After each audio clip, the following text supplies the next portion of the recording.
নমস্কাৰ বন্ধু-বান্ধৱীসকল। যিসকল ছাত্ৰ-ছাত্ৰী ITI কমপ্লিট কৰি থৈছে নাইবা তেওঁলোকে গ্ৰেজুৱেশ্যন কমপ্লিট কৰি থৈছে, তো তেওঁলোকৰ বাবে এটা ভাল খবৰ আহিছে। ONGC অৰ্থাৎ oil and natural gas corporation লিমিটেডত 4182টা এপ্ৰেণ্টিছ পদৰ বাবে পদ মুকলি কৰি দিছে। আৰু এই পদসমূহৰ বাবে আপোনালোকে ITI কমপ্লিট কৰা হ'ব লাগিব নাইবা আপোনালোকে গ্ৰেজুৱেশ্যন কমপ্লিট কৰা হ'ব লাগিব।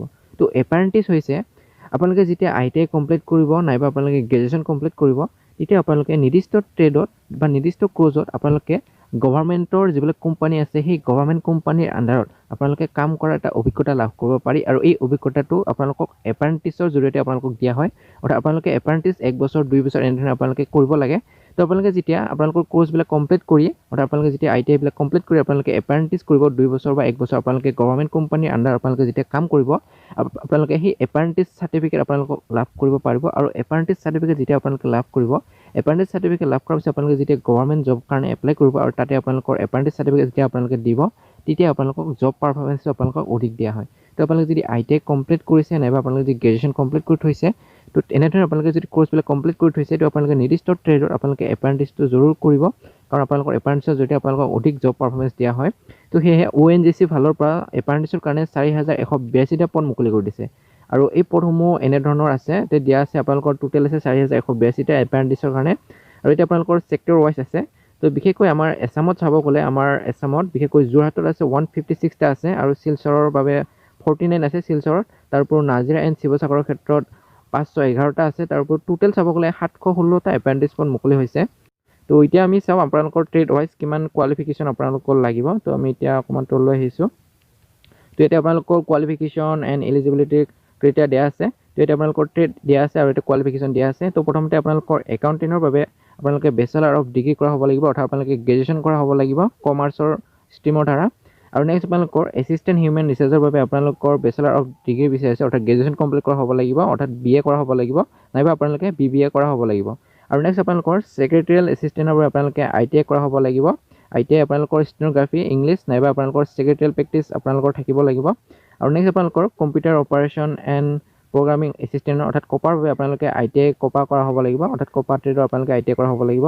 আৰু নেক্সট আপোনালোকৰ ড্ৰাগছমেন চিভিলৰ বাবে আপোনালোকে ITI কৰা হ'ব লাগিব, ড্ৰাগছমেন চিভিল ট্ৰেডত। আৰু নেক্সট আপোনালোকে ইলেক্ট্ৰিচিয়ানৰ বাবে আপোনালোকৰ ইলেক্ট্ৰিচিয়ানৰ ক্ষেত্ৰত আপোনালোকে ইলেক্ট্ৰিচিয়ান ট্ৰেডত ITI কৰা হ'ব লাগিব। আৰু ইলেক্ট্ৰনিক মেকানিকৰ ক্ষেত্ৰতো আপোনালোকে ITI কৰা হ'ব লাগিব ইলেক্ট্ৰনিক মেকানিকত। আৰু নেক্সট ফিটাৰৰ ক্ষেত্ৰত আপোনালোকে ফিটাৰ কৰা হ'ব লাগিব, ITI ফিটাৰ। আপোনালোকে নেক্সট আছে ইনষ্ট্ৰুমেণ্ট মেকানিক, ইনষ্ট্ৰুমেণ্ট মেকানিকৰ বাবে আপোনালোকে ITI কৰা হ'ব লাগিব ইনষ্ট্ৰুমেণ্ট মেকানিক ট্ৰেডত। আৰু next information and communication technology system মেইনটেনেঞ্চৰ বাবে আপোনালোকে ITI কৰা হ'ব লাগিব information and communication technology system মেইনটেনেঞ্চত। আৰু নেক্সট আপোনালোকে এতিয়া লেবৰেটৰী এছিষ্টেণ্ট কেমিকেল প্লেনেট আৰু তাৰ বাবে আপোনালোকে BSc কৰা হ'ব লাগিব উইথ PCM নাইবা আপোনালোকৰ PCB থাকিব লাগিব, অৰ্থাৎ ফিজিক্স কেমেষ্ট্ৰি মেথছ নাইবা আপোনালোকৰ ফিজিক্স কেমেষ্ট্ৰি বায়'লজি আপোনালোকৰ থাকিব লাগিব। আৰু নাইবা আপোনালোকে লেবৰেটৰী এছিষ্টেণ্ট কেমিকেল প্লেনেটৰ বাবে আপোনালোকে ITI কৰা হ'ব লাগিব লেব এছিষ্টেণ্ট কেমিকেল প্লেনেট ট্ৰেডত। নেক্সট আপোনালোকৰ লাইব্ৰেৰী এছিষ্টেণ্টৰ বাবে আপোনালোকে ITI library and information science আপোনালোকে কৰা হ'ব লাগিব। তাৰপৰা আপোনালোকে যদি মেকানিক ট্ৰেডত আপোনালোকে এপ্ৰেণ্টিছ কৰিব বিচাৰে আপোনালোকে ITI মেকানিক ট্ৰেডত কৰা হ'ব লাগিব। আৰু নেক্সট আপোনালোকে মেকানিক মটৰ ভেহিকেলত যদি এপ্ৰেণ্টিছ কৰিব বিচাৰে আপোনালোকে মটৰ মেকানিক ভেহিকেল ট্ৰেডত আপোনালোকে ITI কৰা হ'ব লাগিব। আৰু মেকানিক ডিজেলৰ ক্ষেত্ৰতো আপোনালোকে ITI মেকানিক ডিজেল কৰা হ'ব লাগিব। আৰু ৰেফ্ৰিজাৰেশ্যন এণ্ড এয়াৰ কণ্ডিশ্যন মেকানিকৰ ক্ষেত্ৰতো আপোনালোকে ITI কৰা হ'ব লাগিব ৰেফ্ৰিজাৰেশ্যন এণ্ড এয়াৰ কণ্ডিশ্যন মেকানিক ট্ৰেডত। তাৰপৰা প্লাম্বাৰৰ ক্ষেত্ৰত আপোনালোকে ITI প্লাম্বাৰ কৰা হ'ব লাগিব। ছাৰ্ভেৰ বাবে আপোনালোকে ITI ছাৰ্ভে কৰা হ'ব লাগিব। আৰু আপোনালোকে ৱেল্ডাৰৰ বাবে আপোনালোকে ITI পাছ কৰা হ'ব লাগিব, আপোনালোকে ৱেল্ডাৰ ট্ৰেডত গেছ এণ্ড ইলেক্ট্ৰিক ফিল্ডত। আৰু নেক্সট আপোনালোকৰ civil computer science electrical electronic and telecommunication electronic আৰু মেকানিক এইকেইটা ট্ৰেডৰ বাবে আপোনালোকে diploma in the respect discipline of engineering from A government recognise university, অৰ্থাৎ আপোনালোকে নিৰ্দিষ্ট ট্ৰেডত আপোনালোকে ডিপ্ল'মা কৰা হ'ব লাগিব ইঞ্জিনিয়াৰিং গভৰ্ণমেণ্ট যিবিলাক নেকি ইনষ্টিটিউট আছে সেইবিলাকৰ পৰা। তো আপোনালোকৰ ইয়াতে উল্লেখ কৰা আছে। তো আপোনালোকৰ ইয়াতে ডিউৰেশ্যন অফ ট্ৰেইনিং অৰ্থাৎ আপোনালোকৰ এপ্ৰেণ্টিছৰ সময়সীমাটো অৰ্থাৎ ডিউৰেশ্যনটো ইয়াতে দিয়া হৈছে। আপোনালোকৰ যিবিলাক ট্ৰেড আছে অল ট্ৰেড আপোনালোকৰ 12 মান্থ হ'ব, অৰ্থাৎ আপোনালোকৰ এপ্ৰেণ্টিছ ট্ৰেইনিং আপোনালোকক 1 year দিব। আৰু আপোনালোকৰ বিশেষকৈ লাইব্ৰেৰী এছিষ্টেণ্টৰ কাৰণে আপোনালোকৰ 6 monthৰ ট্ৰেইনিং দিয়া হ'ব। তো আপোনালোকে এনেধৰণে আপোনালোকে এপ্ৰেণ্টিছ কৰিব পাৰিব। আৰু আপোনালোকে এপ্ৰেণ্টিছ কৰি থাকিলে আপোনালোকক মান্থলি হিচাপে আপোনালোকে চালাৰীও লাভ কৰিব পাৰিব, চালাৰী আপোনালোকৰ থাকিব। ইয়াতে দিয়া আছে ষ্টাইপেণ্ড আপোনালোকৰ থাকিব যিবিলাক নেকি এপ্ৰেণ্টিছৰ এক্ট আছে 1961। তো সেই এক্ট অনুসৰি আপোনালোকক চালাৰীবিলাক আপোনালোকক দি দিব।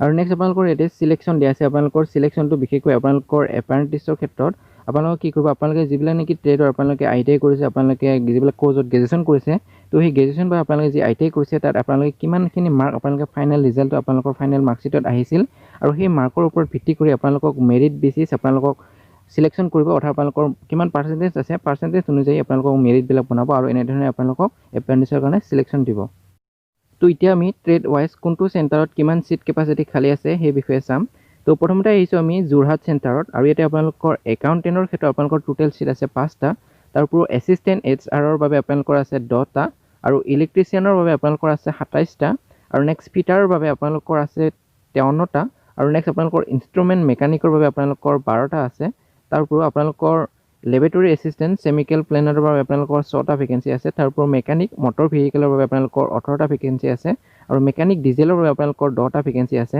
আৰু সাৰ্ভাইৰ বাবে আপোনালোকৰ আহিছে 5টা আৰু ৱেল্ডাৰ ট্ৰেডৰ বাবে আপোনালোকৰ আহিছে 10টা তো এনেধৰণে চাব গ'লে যোৰহাটৰ আপোনালোকৰ 156টা সিট আছে তো নেক্সট আমি আহিছোঁ শিলচৰ চেণ্টাৰলৈ শিলচৰ আপোনালোকৰ একাউণ্টেণ্টৰ ক্ষেত্ৰত আছে 3টা আৰু এছিষ্টেণ্ট HRৰ বাবে আপোনালোকৰ 3টা আছে তাৰ উপৰিও ছেক্ৰেটেৰিয়েল এছিষ্টেণ্টৰ বাবে আপোনালোকৰ আছে 10টা আৰু computer operator and programming assistant যিটো নেকি শ্বৰ্টত কপা বুলি কোৱা হয় তো কপাৰ বাবে আপোনালোকৰ এটা আছে আৰু ড্ৰাগছমেন চিভিলৰ বাবে আপোনালোকৰ এটা আছে আৰু ইলেক্ট্ৰিচিয়ানৰ বাবে আপোনালোকৰ 6টা আছে আৰু ফিটাৰৰ বাবে আপোনালোকৰ 8টা আছে আৰু ইনষ্ট্ৰুমেণ্ট মেকানিকৰ বাবে আপোনালোকৰ এটা আছে তাৰ উপৰিও মেকানিক্স ট্ৰেডৰ বাবে আপোনালোকৰ আছে 2টা আৰু মেকানিকেল ডিজেল ট্ৰেডৰ বাবে আপোনালোকৰ 8টা আছে আৰু ৱেল্ডাৰ ট্ৰেডৰ বাবে আপোনালোকৰ 6টা আছে তো টোটেল শিলচৰত চেণ্টাৰত চাব গ'লে 49টা সিট কেপাচিটি আছে আৰু নেক্সট আপুনি এতিয়া নাজিৰা আৰু শিৱসাগৰৰ যদি চাওঁ একাউণ্টেণ্টৰ ক্ষেত্ৰত আপোনালোকৰ 14টা আছে এছিষ্টেণ্ট HRৰ বাবে আপোনালোকৰ 90টা আৰু computer operator and programming assistant copper বাবে আপোনালোকৰ 20টা আছে আৰু ড্ৰাগছমেন চিভিলৰ বাবে আপোনালোকৰ 2টা আছে আৰু ইলেক্ট্ৰিচিয়ানৰ বাবে আপোনালোকৰ 50টা আছে ইলেক্ট্ৰনিক মেকানিকৰ বাবে আপোনালোকৰ 10টা আছে আৰু ফিটাৰৰ বাবে আপোনালোকৰ আছে 60টা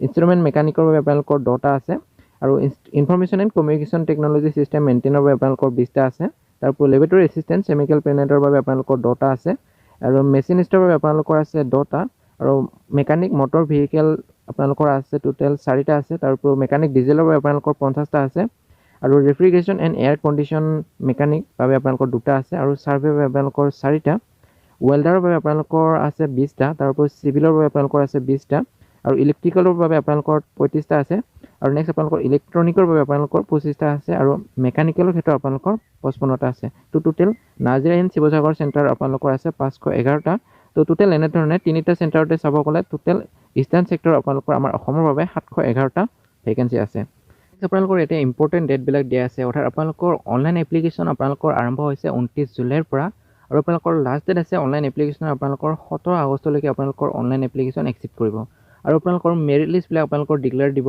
24 আগষ্টত আপোনালোকৰ মেৰিট লিষ্টবিলাক প্ৰকাশ পাব আৰু আপোনালোকে www.ongcapprentice.ongc এনেধৰণে যি অফিচিয়েলি ৱেবছাইট আছে ONGCৰ সেই অফিচিয়েলি ৱেবছাইটত আপোনালোকে ভিজিট কৰি থাকিব আপোনালোকে সকলোখিনি ইনফৰমেশ্যন তাতেই পাব তো আপোনালোকে মোৰ ভিডিঅ'টোৰ ডিছক্ৰিপশ্যন বক্সতো আপোনালোকে এডভাৰটাইজমেণ্টৰ লিংকটো পাব আপোনালোকে তাৰ পৰা এডভাৰটাইজমেণ্টখন ডাউনলোড কৰি সকলো ভালদৰে পঢ়ি চাব তো আপোনালোকৰ বাবে এইখিনিয়ে ইনফৰমেশ্যন আছিল তো আপোনালোকে যদি এপ্ৰেণ্টিছ কৰিব বিচাৰে তেনেহ'লে আপোনালোকে অনলাইন এপ্লাই কৰিব তো আপোনালোকৰ যদি এই ভিডিঅ'টোৰ দ্বাৰা সহায় হৈছে তেনেহ'লে ভিডিঅ'টো লাইক কৰিব শ্বেয়াৰ কৰিব আৰু আগলৈ এনেধৰণৰ এডুকেশ্যনেল ইনফৰমেশ্যনবিলাক পাই থাকিবলৈ হ'লে চেনেলটো ছাবস্ক্ৰাইব কৰি লগতে থকা বেল আইকনটো প্ৰেছ কৰি দিব নাপাহৰিব ধন্যবাদ